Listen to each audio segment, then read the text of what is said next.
Assalamualaikum warahmatullahi wabarakatuh. Perkenalkan, nama saya Fawaz Al-Ghafrawi. Saya dari kelas Informatika D dengan NIM D022239. Baiklah, saya di sini akan menjelaskan definisi gelombang. Gelombang adalah getaran yang merambat dari suatu titik ke titik lainnya melalui suatu media atau ruang hampa.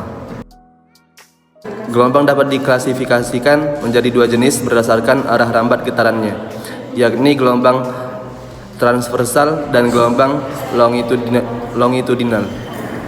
Gelombang transversal adalah gelombang yang arah getar partikel mediumnya tegak lurus terhadap arah gelombang.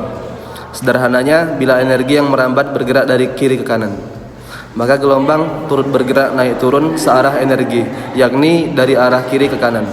Contohnya adalah gelombang atau getaran yang muncul pada tali yang bergoyang. Maka bentuk gelombang transversal menyerupai perbukitan atau lembah. Gelombang longitudinal.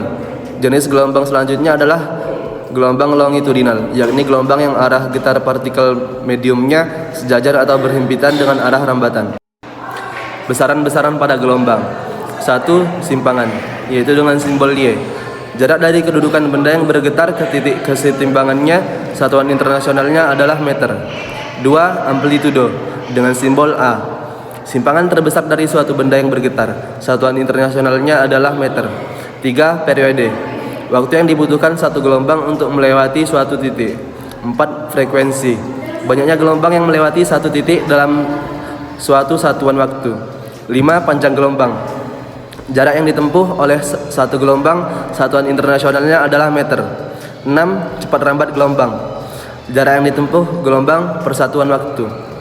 Sifat-sifat gelombang. 1. Gelombang dapat dipantulkan atau refleksi.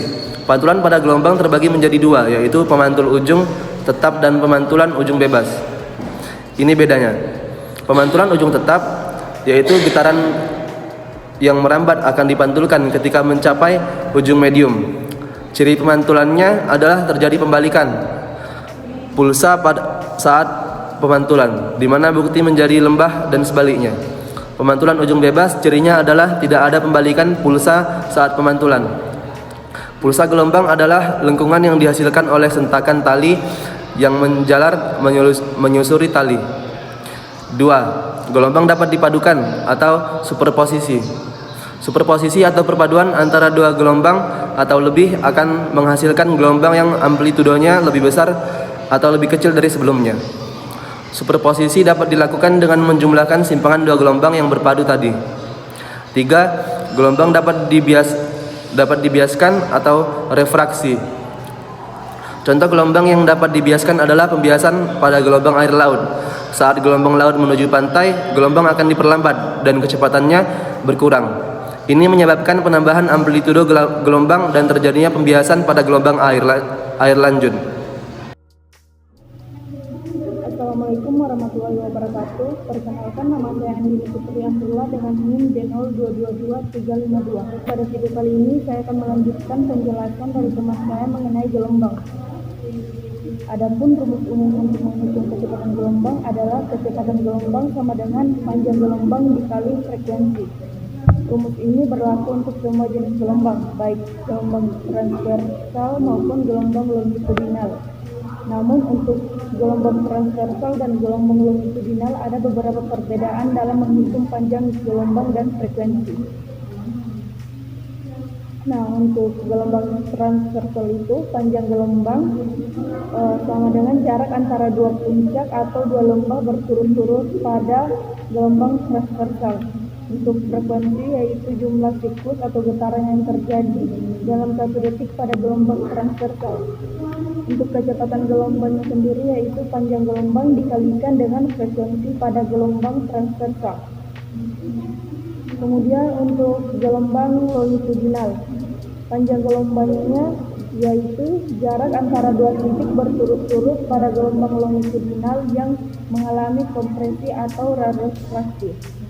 Untuk frekuensinya sendiri yaitu jumlah siklus atau getaran yang terjadi dalam satu detik pada gelombang longitudinal. Untuk kecepatan gelombangnya, panjang gelombang dikalikan dengan frekuensi pada gelombang longitudinal. Contoh soal dari gelombang, yaitu sebuah gelombang pada kali memiliki panjang gelombang 2 meter dan frekuensi 50 Hz. Hitunglah kecepatan gelombang tersebut.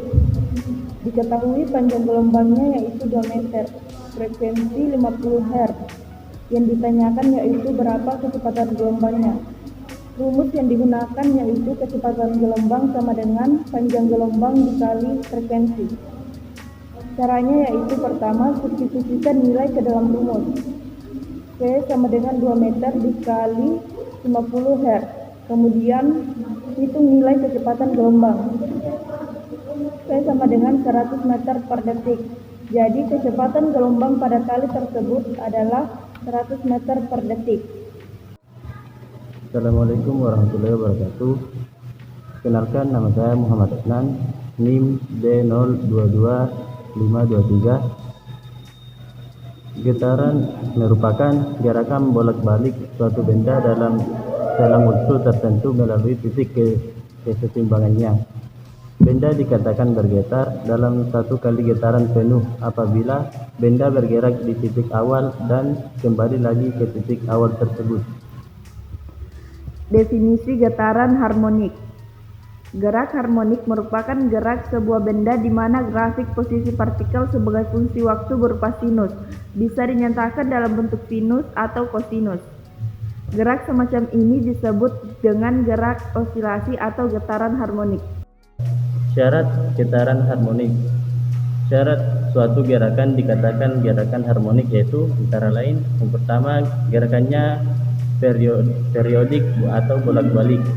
Yang kedua, gerakannya selalu melewati posisi keseimbangan. Yang ketiga, percepatan atau gaya yang bekerja pada benda sebanding dengan posisi atau simpangan benda.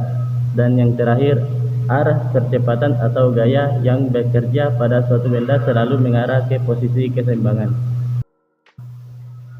Contoh getaran harmonik. Yang pertama, dawai pada alat musik. Yang kedua, gelombang radio. Yang ketiga, arus listrik AC. Yang keempat, denyut jantung. Assalamualaikum warahmatullahi wabarakatuh. Perkenalkan, nama saya Miliani, NIM D0222024. Baik, pada video kali ini saya akan menjelaskan sedikit materi dari periode dan frekuensi getaran harmonik. Bagian A, periode dan frekuensi sistem Pegas. Pada dasarnya, gerak harmonik adalah suatu gerak melingkar beraturan pada salah satu sumbu utama. Oleh sebab itu, periode dan frekuensi pada Pegas bisa dihitung dengan menyamakan antara gaya pemulih F sama dengan min Kx dan gaya sentripetal F sama dengan min 4 pi 2 kali mf2x. Lalu min 4 pi pangkat 2 kali mf pangkat 2x sama dengan min Kx. Dan 4 pi pangkat 2 dikali dengan mf pangkat 2 sama dengan K. F sama dengan 1 per 2 pi akar K per M atau T sama dengan 2 pi akar M per K. Periode dan frekuensi sebuah sistem bahan Pegas hanya bergantung pada massa dan konstanta gaya Pegas. Bagian B, periode dan frekuensi bandul sederhana. Sebuah bandul sederhana terdiri atas sebuah beban bermassa M yang digantung di ujung tali ringan yang panjangnya 1. Bila beban ditarik ke satu sisi dan dilepaskan, maka beban berayun melalui titik keseimbangan menuju ke sisi yang lain. Bila amplitudo ayunan kecil, maka bandul melakukan getaran harmonik. Periode dan frekuensi getaran pada bandul sederhana sama seperti pada Pegas. Artinya, periode dan frekuensinya dapat dihitung dengan menyamakan gaya pemulih dan gaya sentripetal. Persamaan gaya pemulih pada bandul sederhana adalah F sama dengan min Ng sin theta untuk sudut theta kecil atau theta dalam satuan radian, maka sin theta sama dengan theta.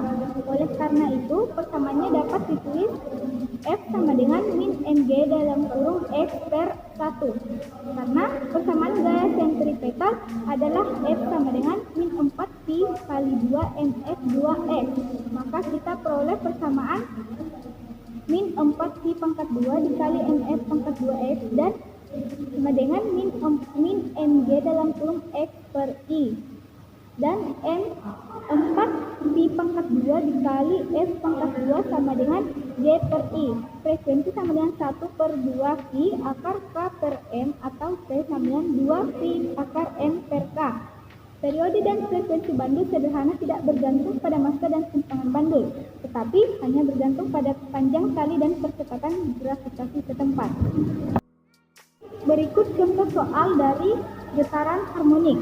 Suatu benda bergetar hingga membentuk suatu gerak harmonis dengan persamaan Y sama dengan 0,04 sin 20 pi T. Dengan Y adalah simpangan dalam satuan meter, T yaitu waktu dalam satuan sekon. Tentukan berapa besaran amplitudo dan frekuensi. Baik, pembahasannya pola persamaan simpangan gerak harmonik di atas ialah Y sama dengan A sin WT dan W sama dengan 2Vm atau W sama dengan 2V per T. Dan untuk mencari amplitudenya yaitu Y sama dengan 0,04 sin 20 pi T, A sama dengan 0,04 meter. Dan untuk frekuensinya Y sama dengan 0,04 sin 20 pi T dan W-nya sama dengan 20 pi. Lalu 2 Vf sama dengan 20 V, frekuensi 10 Hz. Berdasarkan kuat lemahnya, bunyi itu bisa dibedakan menjadi 3 jenis, yaitu infrasonik, audiosonik, dan ultrasonik. Infrasonik merujuk pada suara dengan frekuensi di bawah batas pendengaran manusia, yaitu di bawah 20 Hz. Suara infrasonik umumnya sangat rendah dan sulit untuk didengar oleh manusia secara langsung. Beberapa contoh sumber infrasonik adalah gempa bumi, ombak laut, dan suara yang dihasilkan oleh hewan seperti gajah. Audiosonik merujuk pada frekuensi suara yang terletak dalam rentang pendengaran manusia. Rentang frekuensi audiosonik kira-kira antara 20 Hz hingga 20.000 Hz. Ini adalah rentang frekuensi yang biasanya digunakan dalam komunikasi manusia dan pemutaran audio. Kebanyakan suara musik, percakapan, dan suara lingkungan berada dalam rentang audiosonik. Ultrasonik merujuk pada frekuensi suara di atas batas pendengaran manusia, yaitu di atas 20.000 Hz. Suara ultrasonik tidak dapat didengar oleh telinga manusia secara langsung. Teknologi ultrasonik banyak digunakan dalam berbagai aplikasi, seperti pencitraan medis dengan ultrasonografi, pembersihan ultrasonik, dan sensor jarak ultrasonik. Ultrasonik juga digunakan oleh beberapa hewan, seperti kelelawar dan lumba-lumba, untuk navigasi dan deteksi bangsa. Definisi nada. Nada merupakan karakteristik dari suara yang ditentukan oleh frekuensi getaran suara. Kuat lemahnya nada. Kuatnya nada mengacu pada amplitudo atau tingkat energi suara yang dihasilkan. Nada yang kuat memiliki amplitudo yang tinggi, sehingga terdengar lebih keras bagi pendengar. Lemahnya nada mengacu pada amplitudo atau tingkat energi suara yang rendah. Nada yang lemah memiliki amplitudo yang rendah, sehingga terdengar lebih pelan bagi pendengar. Tinggi rendahnya nada. Nada tinggi terjadi ketika frekuensi getaran suara tinggi. Nada ini memiliki frekuensi yang cepat dan terdengar tinggi bagi pendengar. Nada rendah terjadi ketika frekuensi getaran suara rendah. Nada ini memiliki frekuensi yang lambat dan terdengar rendah bagi pendengar. Definisi resonansi. Resonansi adalah fenomena di mana suatu sistem atau objek bergetar pada amplitudo maksimum saat menerima rangsangan pada frekuensi tertentu yang sesuai dengan frekuensi alami sistem atau objek tersebut. Resonansi dapat terjadi ketika energi yang diberikan ke sistem atau objek terakumulasi secara efisien pada frekuensi tertentu, sehingga menghasilkan penguatan getaran. Contoh peristiwa pada resonansi, yaitu ketika seorang pemain gitar menekan senar dengan lembut dan memilih frekuensi yang tepat. Getaran senar akan memicu resonansi pada kotak resonansi gitar dan menghasilkan suara yang lebih berkekuatan. Pelayangan merupakan fenomena di mana interferensi yang terjadi antara dua gelombang yang memiliki amplitude yang sama namun frekuensinya sedikit berbeda. Sederhananya, pelayangan adalah selisih antara dua frekuensi gelombang yang berinterferensi. Contoh peristiwa dalam pelayangan yaitu seseorang yang sedang bermain gitar. Apabila seseorang tersebut memetik senar gitar, maka akan menghasilkan sebuah bunyi dengan frekuensi yang paling kecil. Lalu senar gitar tersebut dapat bergetar karena gelombang adalah sebuah getaran yang merambat, sehingga bunyi yang terdengar itu akan merambat ke dalam medium, lalu akan menghasilkan suara lagi dengan frekuensi yang paling besar.